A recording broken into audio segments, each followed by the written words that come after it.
Shalom. Hari ini kita akan renungkan kitab Mazmur pasal 50 dan teksnya ayat 1 sampai 23 dan sudah dibagi 3 paragraf. Paragraf yang pertama ayat 1 sampai 6. Tuhan memanggil bumi, orang-orang yang Ia kasihi untuk mengadili umatnya. Paragraf yang kedua ayat 7 sampai 15. Tuhan tidak meminta korban sembelihan, tetapi persembahkanlah syukur sebagai korban kepada Allah. Ia akan meluputkan umatnya pada waktu kesesakan. Paragraf yang ketiga ayat 16 sampai 23. Tuhan menegur orang fasik yang berbuat jahat. Kalau mereka tidak perhatikan ini, Tuhan akan menerkam mereka. Kesimpulannya, Tuhan yang Maha Kuasa memanggil bumi dari terbit matahari sampai terbenam. Ia menampil bersinar api dan dengan bertiup badai yang dahsyat untuk mengadili umatnya. Tuhan menegur umatnya bukan karena korban sembelihan. Sebenarnya segala binatang, hewan, dan burung itu kepunyaan Tuhan. Dan Tuhan tidak mau makan daging dan tidak mau minum darah. Tetapi orang-orang tidak mengerti dan mereka berbuat dosa sambil mempersembahkan kurban. Tuhan akan menghukum mereka dan membawa perkara ini ke hadapan mereka dan memperhatikan mereka dengan kata, "Jangan aku menerkam," dan tidak ada yang melepaskan. Ajaran tentang Allah. Pertama, Tuhan Allah tampil bersinar dan Ia memanggil bumi dan orang-orang untuk mengadil umatnya, sebab Allah sendiri hakim. Kedua, Tuhan berfirman kepada umatnya Israel, bukan karena korban sembelihan mereka Ia menghukum mereka. Bagi Tuhan tidak perlu itu, dan juga Ia berfirman bahwa umatnya akan persembahkan syukur sebagai korban Allah dan berseru kepadanya pada waktu kesesakan. Kalau begitu Tuhan pasti akan menyelamatkan mereka. Ketiga, Tuhan akan menghukum mereka yang fasik dan membawa perkara ini ke hadapan mereka. Keempat, Allah akan perlihatkan keselamatannya kepada mereka yang jujur jalannya.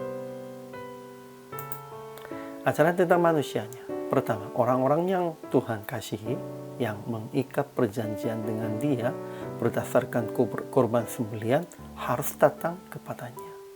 Kita harus datang kepadanya dengan hati sukacita dan dengan hati yang takut akan Tuhan. Kedua, kita harus persembahkan syukur sebagai korban kepada Allah dan bayar najarmu kepada Yang Maha Tinggi. Kemudian harus berseru kepadanya pada waktu kesesakan. Pentingnya bersyukur daripada kurban. Ketiga, semua orang yang melupakan Allah harus perhatikan teguran Tuhan. Kalau tidak, mereka akan diterkam. Aplikasi hari ini. Pertama, maju kepada Tuhan dan mendengar firman dengan hati terbuka. Sekalipun Tuhan menegur atau sekalipun Tuhan memuji, kita harus mendengarnya dengan hati terbukanya. Kedua, mempersembahkan syukur korban kepada Allah dengan mengorbankan diri dan dengan meninggalkan segala keinginan duniawi. Ini penting. Daripada korban bakaran, Tuhan lebih harganya mengorbankan diri kita dan kita meninggalkan segala keinginan duniawinya. Ketiga, jangan berbuat dosa apapun dengan mulut yang mengatakan tentang janji Tuhan. Katanya tentang janji Tuhan, namun perbuatannya tidak sesuai dengan keinginan Tuhan, kehendak Tuhan.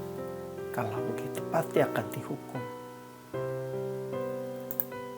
PR praktek hari ini, mempersembahkan syukur kurban dengan mengabdikan diri kepada Tuhan dan dengan mengorbankan diri untuk jemaatan sesama dan memuliakan nama Tuhan dengan hati bersyukur. Tuhan menghukumnya bukan karena tidak mempersembahkan kurban bakaran, Itu berartinya zaman ini Tuhan tidak akan menghukum karena kita tidak beribadah, karena gedung ibadahnya sederhana, karena kita tidak rajin bersembahkan. Tuhan akan menghukum kita karena kita tidak menghargainya sesamanya, karena kita tidak menolong sesamanya, karena kita tidak mengasihinya orang yang miskin dan orang yang perlu bantuannya. Kita harus ingat ini. Dan melalui menolong dan melalui membantu mereka, kita harus memuliakan nama Tuhan. Inilah kewajiban hamba Tuhan dan orang percaya. Hari ini juga, selama melayani, Tuhan Yesus memberkati.